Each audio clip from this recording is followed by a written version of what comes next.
Hi hello welcome back to log ಸಮಾಚಾರ ಸಂತೆಗೆ. ಇವತ್ತಿನ ಲಾಗಲ್ಲಿ ನಾನು ಜಾತ್ರೆಗೆ ಹೊರಟಿದ್ದೀನಿ. ಅಪ್ಪ ಅಮ್ಮ ಹಾಗೆ ಅಕ್ಕನ ಮಕ್ಕಳು ಎಲ್ಲ ಕಾರಲ್ಲಿ ಹೊರಟಿದ್ದೀವಿ. ಸರಿ ಆಯಿತು ಅಂದ್ಬಿಟ್ಟು ನಾನು ನನ್ನ ಮಗ ಅಮ್ಮನ ಮನೆ ಹತ್ರ ಬಿಡಿಸ್ಕೊತಾ ಇದ್ದೀನಿ ಹಸ್ಬೆಂಡ್ ಕೈಲಿ.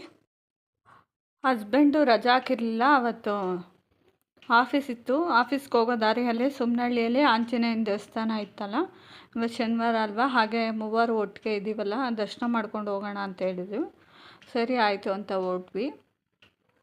ನನ್ನ ಮಗನಿಗೆ ಗಾಡೀಲಿ ಬರ್ತಾಯಿದ್ವಲ್ಲ, ಗಾಡಿ ಮತ್ತು ಹಾಗೆ ಕಣ್ಣಿಗೆ ಧೂಳು ಬೀಳುತ್ತೆ ಅಂತ ಸ್ಪೆಕ್ಸ್ ಹಾಕ್ಕೊಂಡು ಟೋಪಿ ಹಾಕ್ಕೊಂಡಿದ್ವಲ್ಲ, ಮತ್ತೆ ಬಿಚ್ಚಿ ತೆಗೆಯೋದು ಬೇಡ, ಹಾಗೆ ಇರಲಿ ಬಿಡು ಅಂತ ಸುಮ್ಮನೆ ಆದ್ವಿ.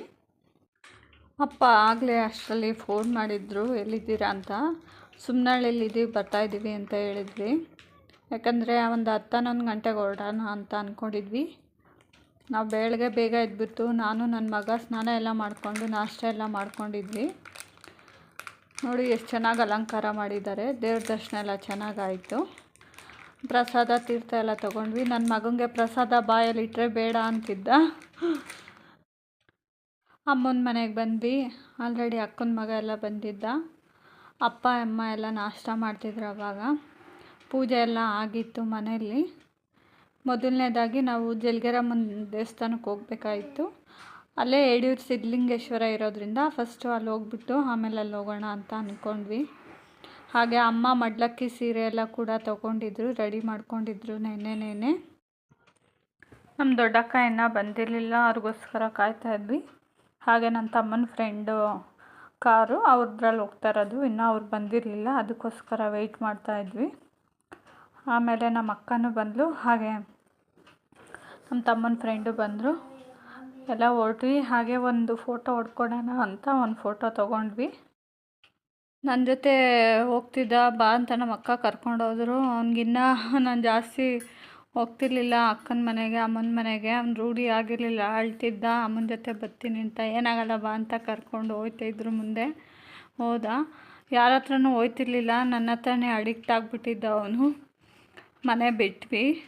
ಆಲೇ ಒಂದು 11 ಗಂಟೆ ಆಗಿತ್ತು. 11 ಗಂಟೆಗೆ ಬಿಟ್ಟಾಗ ನಾವು ಹೋಗೋಷ್ಟೊತ್ತಿಗೆ ಸಿದ್ಧಲಿಂಗೇಶ್ವರ ದೇವಸ್ಥಾನಕ್ಕೆ 1 ಅವರ್ ಆಗಿತ್ತು. ತುಂಬ ಬಿಸಿಲಿತ್ತು, ಸಖತ್ತು ಬಿಸಿಲು ಅಂತಲೇ ಹೇಳ್ಬೋದು. ಕಾರ್ ಪಾರ್ಕಿಂಗ್ ಮಾಡಿಬಿಟ್ಟು ಹೊರಟ್ವಿ ದೇವಸ್ಥಾನಕ್ಕೆ ದರ್ಶನ ಮಾಡೋಣ ಅಂತ. ದರ್ಶನಕ್ಕೆ ಹೋಗ್ತಿದ್ದಂಗೆ ಅಲ್ಲಿ ಪ್ರಸಾದ ನೈವೇದ್ಯಕ್ಕೆ ತಗೊಂಡು ಹೋಗ್ತಿದ್ರು. ಹಾಗೆ ಈ ಕಡೆ ಕುದುರೆ ಎಲ್ಲ ಇಟ್ಟಿದ್ರು.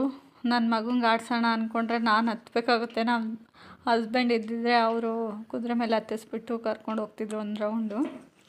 ದರ್ಶನ ಎಲ್ಲ ತುಂಬ ಚೆನ್ನಾಗಾಯಿತು. ಹಾಗೆ ಒಳಗಡೆ ಫೋಟೋಗೆ ವೀಡಿಯೋಗೆ ಅಲೋ ಇಲ್ಲ, ಸುಮ್ಮನೆ ಹಾಗೆ ಹೊರಗಡೆ ಒಂದು ಫೋಟೋ ತಕ್ಕೊಂಡಿದ್ದೀನಿ ಅಷ್ಟೇ. ಹಾಗೆ ಹೊರಗಡೆ ಬಂದಮೇಲೆ ಒಂದು ಸ್ವಲ್ಪ ವೀಡಿಯೋ ತಕ್ಕೊಂಡ್ವಿ. ನನ್ನ ಮಗ ಕಿವಿಗೂ ಹೂವು ಇಟ್ಕೊಂಡು ಕುಂತಿದ್ದ.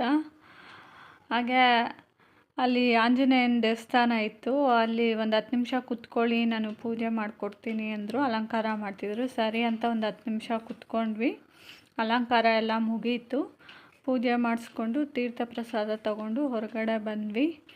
ನೆಕ್ಸ್ಟು ನಾವು ಹಟ್ಟಿಲಕ್ಕಮ್ಮನ ದೇವಸ್ಥಾನಕ್ಕೆ ಮಡ್ಲಕ್ಕಿ ಎಲ್ಲ ಕಾರಲ್ಲಿ ಇತ್ತಲ್ಲ ತಗೊಂಡು ಹೊರಟ್ವಿ. ನಾನು ನಮ್ಮಪ್ಪ, ನಮ್ಮ ಅಕ್ಕ, ನಮ್ಮ ಅಕ್ಕನ ಮಗ ಎಲ್ಲ. ಹಾಗೆ ವೀಡಿಯೋ ತಗೊಳ್ಳೋಣ ಅಂತ ತಗೊತಾ ಇದ್ದೆ. ನಂದು ಡ್ರೆಸ್ಸು ಸ್ವಲ್ಪ ಲಾಂಗ್ ಇತ್ತು, ಅದಕ್ಕೋಸ್ಕರ ಸ್ವಲ್ಪ ಮೇಲೆ ಎತ್ಕೊಂಡೆ. ಯಾಕಂದರೆ ಎಲ್ಲೂ ಎತ್ಕೊಂಡಿದ್ನಲ್ಲ ಬಿದ್ದುಬಿಡ್ತೀನಿ ಅಂತ. ಚಪ್ಪಲಿ ಹಾಕಿರ್ಲಿಲ್ವಲ್ಲ, ಬಿಸಿಲಿದೆ, ಅದಕ್ಕೆ ಅವ್ನು ನಡ್ಸ್ಕೊಂಡು ಬರಲಿಲ್ಲ, ಅದಕ್ಕೆ ಎತ್ಕೊಂಡಿದ್ದೆ. ಮೀಡಿಯಮ್ ಜನ ಇದ್ದರು. ರಾತ್ರಿ ಆರತಿ ಟೈಮ್ಗೆ ಸಖತ್ತು ಜನ ಇರ್ತಾರೆ. ಅಲ್ಲಿ ತಲೆಗಳೇ ಕಾಣ್ತಾ ಇರುತ್ತೆ, ಒಂಚೂರು ಜಾಗನೇ ಇರಲ್ಲ. ನೈಟು 2 ಗಂಟೆಗೆ ಸ್ಟಾರ್ಟ್ ಮಾಡ್ತಾರೆ, ಆರತಿ ಎಲ್ಲ ಬರುತ್ತೆ. ಯಾರಾದರೂ ಜಾತ್ರೆಗೆ ಹೋಗಿಲ್ಲ ಅಂದರೆ ಒಂದು ಸಲ ಹೋಗಿ ನೋಡಿ, ಎಷ್ಟು ಚೆನ್ನಾಗಿರುತ್ತೆ ಅಂದರೆ ನಿಜವಾಗ್ಲೂ ದೇವ್ರನ್ನ ಕಣ್ಣು ತುಂಬ್ಕೋಬೇಕು ಆ ಥರ ಇರುತ್ತೆ. ನಾನು ತುಂಬ ಸಲ ಹೋಗಿದ್ದೀನಿ. ನನಗೆ ಖುಷಿ ಇದೆ, ಅದು ನೆನೆಸ್ಕೊಂಡೆ ಮೈ ಜುಮ್ ಅನ್ನುತ್ತೆ. ಅಷ್ಟು ಚೆನ್ನಾಗಿ ನಡೆಯುತ್ತೆ. ಹಾಗೆ ನಾವು ಇವನಿಗೇನಾದರೂ ತೊಗೊಳೋಣ ಅಂತ ಹಾಗೆ ಒಂದು ವಿಡಿಯೋ ಮಾಡಿಕೊಂಡು ಒಂದು ರೌಂಡ್ ಹಾಕೊಬರೋಣ ಅಂತ ನಾನು ನನ್ನ ಮಗನ ಕರ್ಕೊಂಡು ಹೊರಟೆ. ಒಂದು ಮೀಡಿಯಮ್ ಸೈಜ್ ಕಾರ್ ಬೇಕಾಯಿತು. ನೋಡಿದೆ, ಎಲ್ಲೂ ಸಿಗಲಿಲ್ಲ ನನಗೆ. ಎಲ್ಲ ತುಂಬ ದೊಡ್ಡದಿತ್ತು.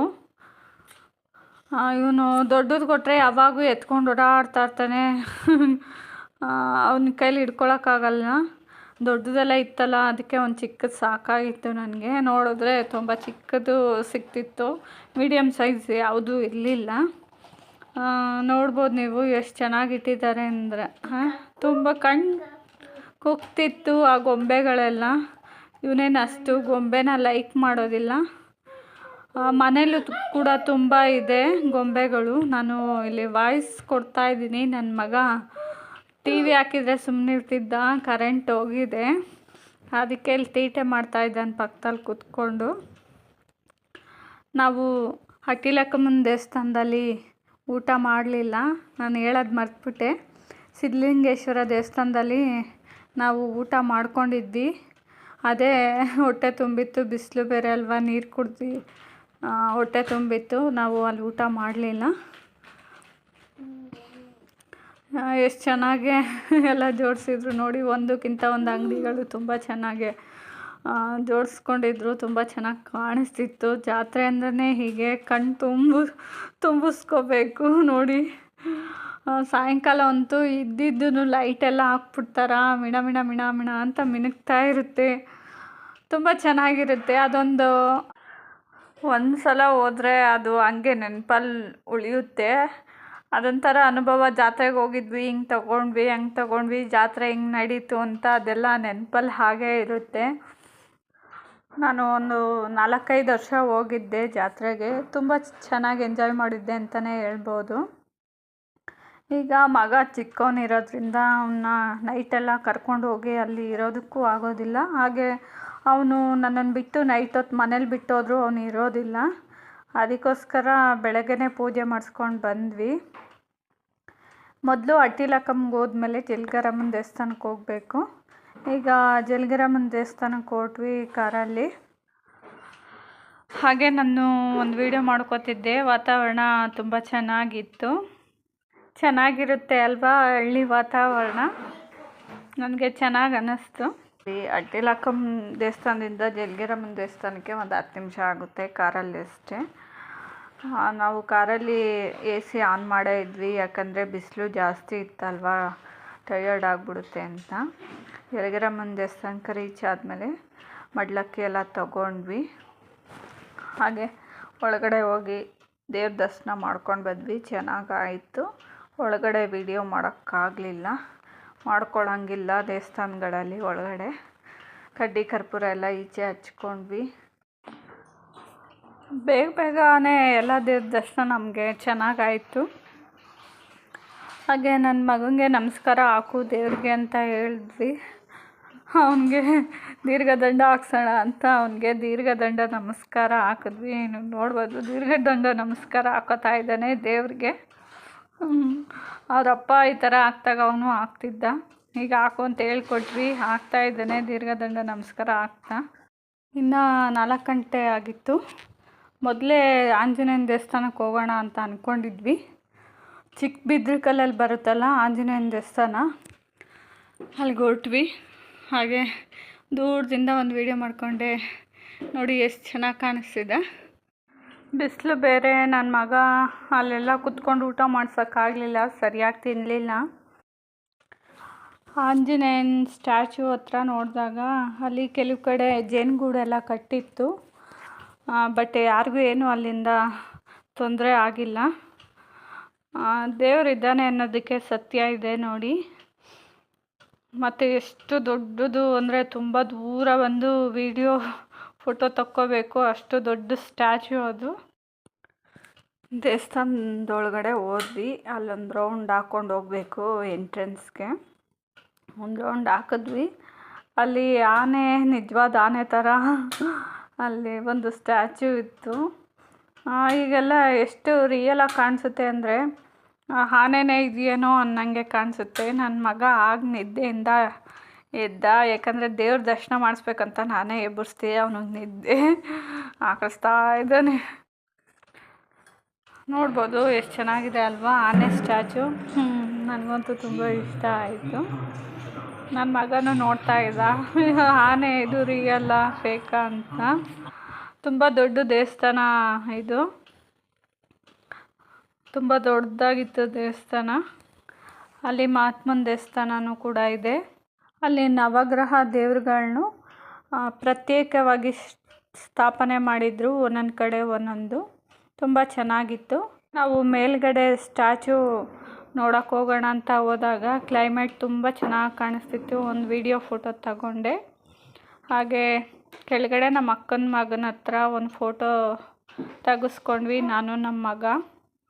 ಯಾಕೋ ಅದು ಕ್ಲಿಯರೆನ್ಸ್ ಕಾಣಿಸ್ತಿಲ್ಲ. ಎಲ್ಲ ದೇವ್ರ ದರ್ಶನವೂ ತುಂಬ ಚೆನ್ನಾಗಾಯಿತು.